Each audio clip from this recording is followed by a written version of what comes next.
Esto es Escena Internacional, podcast producido por Comité. Hoy, 4 de febrero, concluyo con el tema que he tocado en los dos últimos podcasts, el del conflicto comercial de Estados Unidos potencialmente con el mundo entero.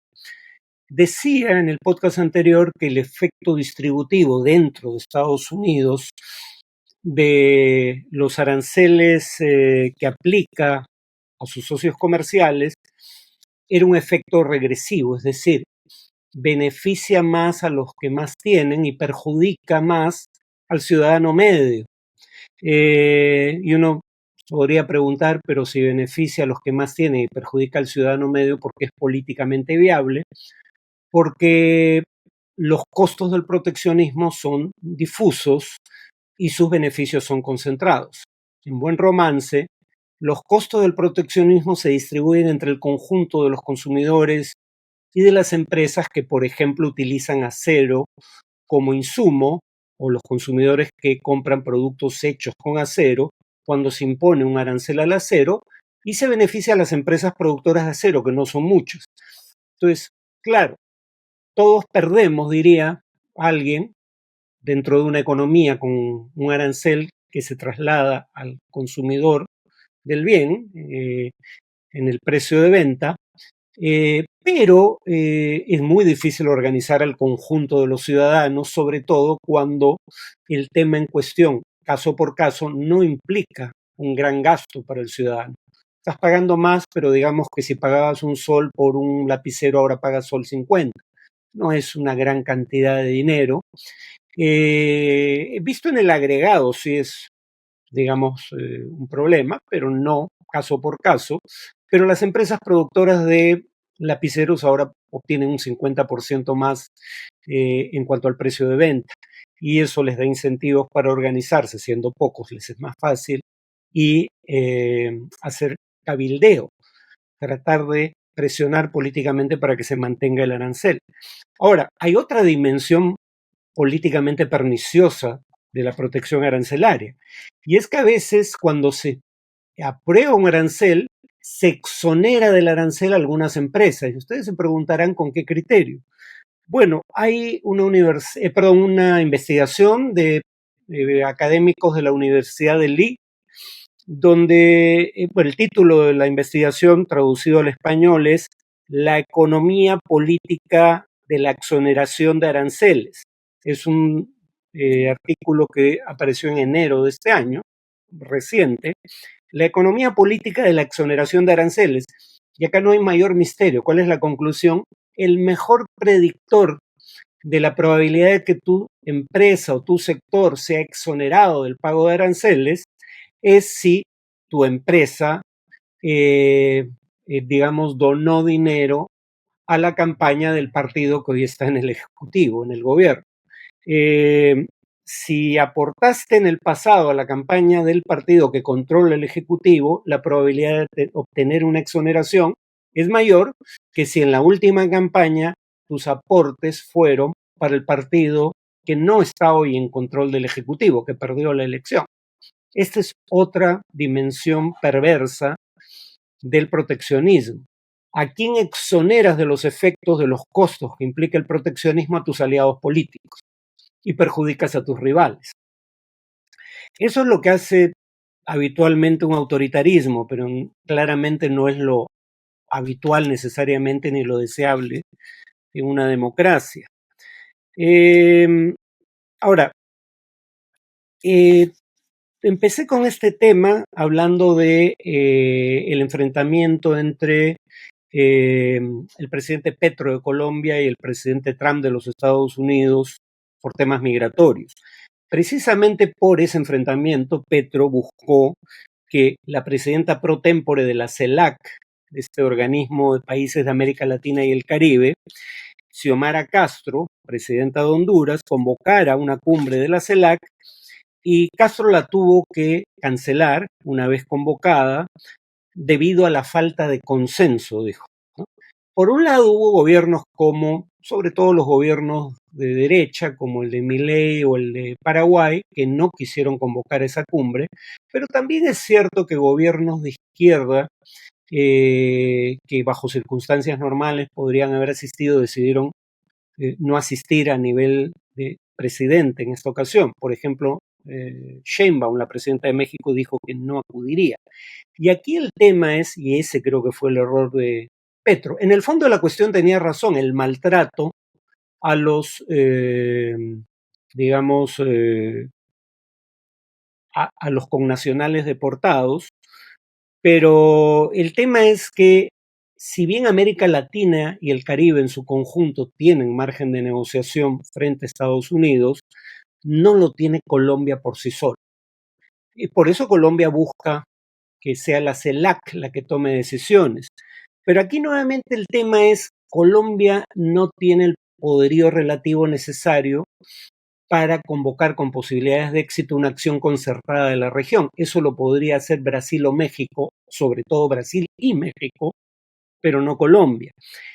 Y a diferencia de Petro, que encaró directamente en redes sociales a Trump, Brasil, que también se quejó por el maltrato a sus ciudadanos deportados desde los Estados Unidos, lo hizo a través de los canales diplomáticos. Es más fácil entenderse con Marco Rubio por vía diplomática que entenderse con Donald Trump a través de redes sociales, que es lo que intentó hacer Petro. Ese creo que fue el error de Petro, empezar una confrontación directa con el presidente de los Estados Unidos por separado. No que no tuviera razón en el fondo de la cuestión. Un ejemplo de cómo esto ha funcionado así siempre. Recordarán los peruanos que tienen edad para haber sido adultos durante el primer gobierno de Alan García, que ese gobierno decidió por sí y ante sí que no iba a destinar al pago del servicio de la deuda pública externa, la deuda que el Estado peruano tenía con acreedores internacionales, más del 10% de las exportaciones del Perú. El mensaje era obvio. Si quieren que les pague más en deuda, compren más bienes y servicios peruanos. Mientras más exportemos, ese 10% de las exportaciones será mayor. El problema fue que, uno, fue una decisión unilateral nuevamente, y dos, el Perú no era una economía, o la economía peruana no era suficientemente grande, ni por ende el presidente peruano tenía suficiente poder de convocatoria como para articular a la región en torno a la propuesta. Esa era la expectativa de García, pero recordemos que en ese entonces Estados Unidos elabora el Plan Baker, 1985, el mismo año en que García anuncia su decisión de destinar solo 10% de las exportaciones al servicio de la deuda. ¿En qué consistía el Plan Baker?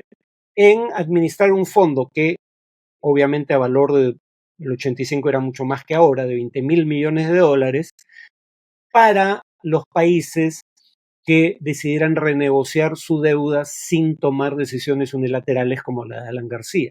Brasil se acogió al Plan Baker, por ejemplo.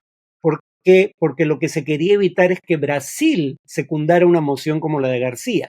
Ahí sí podría haberse esperado que la moción tuviera capacidad convocatoria más allá de Brasil, pero no cuando la iniciativa venía de Perú. Ese es el problema. Tal vez América Latina tenga poder de negociación como bloque y en alianzas con la Unión Europea, por ejemplo, pero no Colombia por sí solo. Ahora, cabe la posibilidad, porque dije la sesión anterior, al final con las guerras comerciales todos pierden.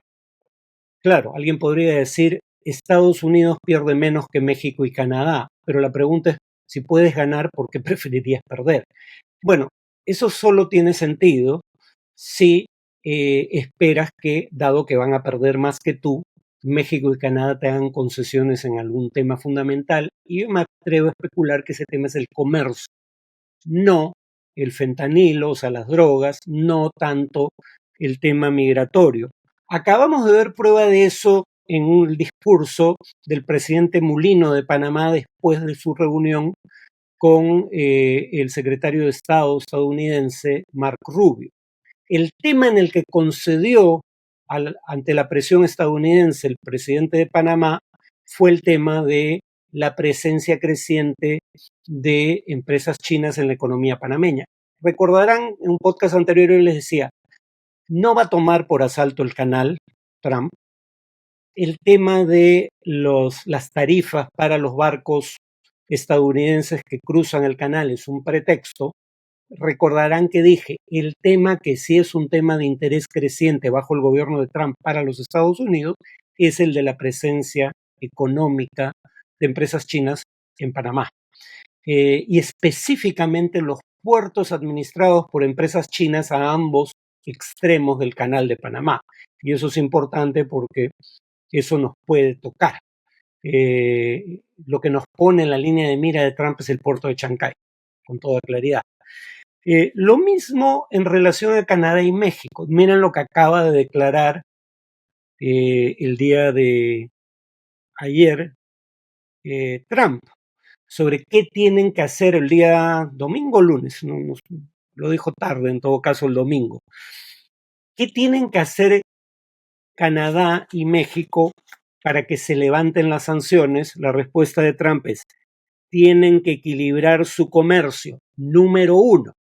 Luego dice, tienen que detener la entrada de personas y tienen que detener el fentanilo, y eso incluye a China. ¿Por qué digo que lo de la inmigración y el fentanilo suenan más a pretexto que a argumento real? Por una sencilla razón.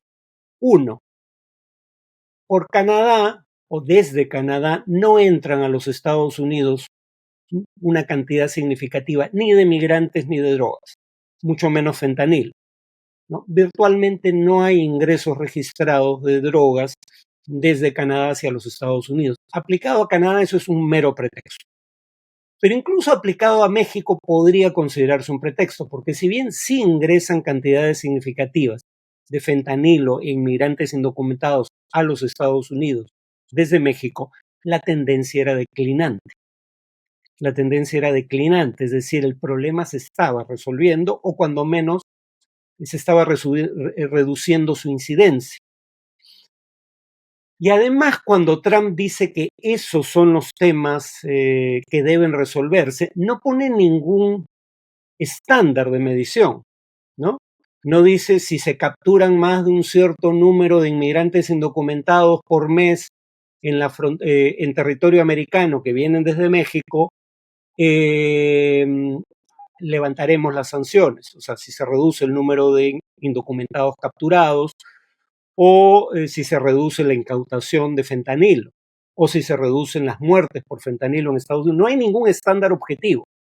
Y alguien diría eso es arbitrario. Sí es arbitrario, pero es bueno, porque así como se impuso de manera arbitraria el arancel, se puede retirar de manera arbitraria. Es decir, no necesitas cumplir una meta específica para que se retire el arancel, ¿no? Solo la estimación por parte del gobierno de los Estados Unidos de que la otra parte está actuando de buena fe en la dirección que tú le exiges.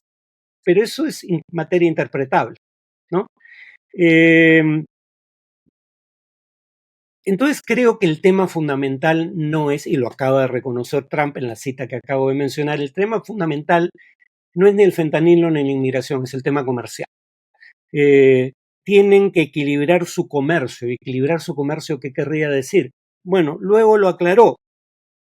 Canadá y México, dice Trump, nos deben mucho dinero y estoy seguro de que van a pagar. ¿Por qué le deben dinero? El gobierno americano no le presta, que yo sepa, en todo caso no, grandes sumas al gobierno canadiense. No le debe en ese sentido dinero.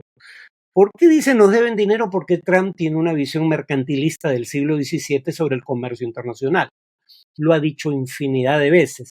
Para él, cuando entre dos países que comercian, uno tiene superávit y el otro tiene déficit, el que tiene déficit pierde y el que tiene superávit gana. ¿Por qué esa es una visión equivocada? Porque la visión moderna basada en la teoría de las ventajas comparativas que empieza con David Ricardo es que el comercio no distribuye riqueza previamente creada. El comercio contribuye a la creación de nueva riqueza, a la liberalización del comercio. ¿Por qué? Porque si hay libertad de comercio, cada país se especializa en aquellos bienes en cuya producción es más eficiente. Y entonces todos ganan. ¿Por qué? Porque si destinas tus recursos a producir, el ejemplo típico, queso y vinos cuando eres muy malo produciendo quesos. Los produces de mala calidad y a un precio muy alto, pero los necesitas para consumo interno. Pero eres un productor de buenos vinos a buen precio. Si hay libre comercio y tú puedes comprar los quesos de otro país que sea más eficiente que tú, lo que destinabas a producir quesos lo destinas a producir vinos. Y entonces produces más vinos de buena calidad a un precio bajo para estándares internacionales, y en lugar de malgastar recursos invirtiendo en producir quesos que produces de mala calidad y a alto precio, ese dinero, repito, lo destinas en parte a producir más vinos y en parte a importar quesos de mejor calidad y más barato del resto del mundo. Por la especialización es que el comercio genera nueva riqueza. Pero Trump tiene una visión mercantilista según la cual el comercio no genera riqueza, solo la distribuye, y entonces si tú tienes déficit comercial, es decir, si le vendes al mundo menos de lo que le compras, pierdes. Esa es la visión de Trump del comercio internacional. Bueno, ahora, yo sin embargo creo, y la evidencia del primer gobierno de Trump probablemente incide en eso, yo creo que esto es una estrategia de negociación.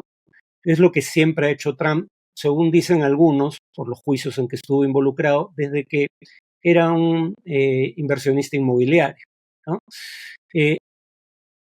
Empiezas la negociación con un golpe en la mesa para intentar intimidar a tu contraparte. Y así, por temor a sanciones ulteriores, decide hacerte las concesiones que pides, pero las concesiones serían en el ámbito comercial, en mi opinión, porque además el año 2026 se renegocia el acuerdo de libre comercio de América del Norte, ¿no? Ahora, ¿qué pasa si me equivoco? Y esto no es la salva inicial con el pie en alto de una negociación en la que quieres tener una posición de fortaleza desde un inicio en la negociación, sino que esto continúa y todos pierden, incluido el Perú, por razones que ya mencioné. Bueno, básicamente lo que va a ocurrir es que esto va a tener un efecto negativo para la economía norteamericana. La inflación, que estaba estancada en un punto superior a la meta de la Reserva Federal en los Estados Unidos antes de Trump, va a volver a subir. Si la inflación sube, no solo ya no van a bajar las tasas de interés, sino que probablemente vuelvan a subir. Y eso puede tener un efecto recesivo sobre la economía. Y la perspectiva de que haya una recesión va a afectar al mercado bursátil, va a afectar a la Bolsa de Valores de Nueva York. El propio Trump siempre dijo en su primer gobierno que el buen desempeño de la Bolsa de Valores era la prueba de lo bien que estaba manejando la economía. Al margen de si eso es cierto, si sigue creyendo en ese estándar, cuando la bolsa, y de hecho no cuando, ya está teniendo un desempeño negativo, cuando la bolsa empieza a caer, sobre todo las empresas que están expuestas al efecto de las sanciones comerciales, probablemente Trump entienda que más temprano que tarde va a tener que retroceder, va a tener que darse por servido con las concesiones que ha obtenido y va a tener que pasar a otro tema. Por ejemplo, ya en 2020 ocurrió esto. Negocia un acuerdo temporal con China. ¿Por qué? No había obtenido lo que buscaba de China, pero las sanciones que China había aplicado a estados pendulares ya parecían haber tenido un efecto adverso sobre las perspectivas de triunfo republicanas en las elecciones de medio término. Casi siempre el partido en el gobierno pierde las elecciones de medio término, la renovación parcial del Congreso. Pero las sanciones chinas focalizadas en estados pendulares parecen haber tenido un efecto específico sobre el desempeño electoral de los republicanos en 2018 y parecían anunciar la derrota de Trump en 2020. Por eso en 2020 llega un acuerdo con China donde, reconociendo que no había logrado los objetivos que buscaba con China, establece objetivos a futuro que China debía cumplir. Básicamente establece que China debía importar 200.000 millones de dólares más de productos americanos hasta diciembre del 2021. Chad Bown, que lo mencioné, del Instituto Peterson para la economía internacional en 2022 dice, hace una investigación sobre el tema y el título de su investigación es China bought none of the extra 200 billions of US export in Trump's trade deal. China se compromete, como no logró lo que quería, dijo, no lo logré hasta ahora, pero lo estoy logrando a través de este acuerdo. China va a importar 200,000 millones más de productos americanos hasta diciembre de 2021. Bueno, Chad Bown encuentra que eso no ocurrió, sobre todo porque Trump perdió la elección y China ya no se vio particularmente presionada para hacer lo que Trump le pedía. Pero eso es un ejemplo de lo que puede pasar.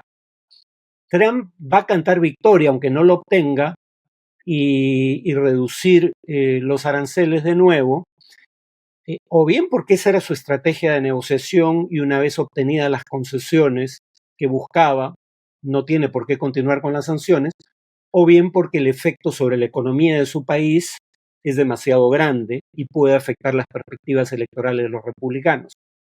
Creo que va a ocurrir una de estas dos cosas. Ahora, no puedo, Trump se precia de ser imprevisible, yo no puedo descartar que no haga ninguna de las dos y mantenga la sanción.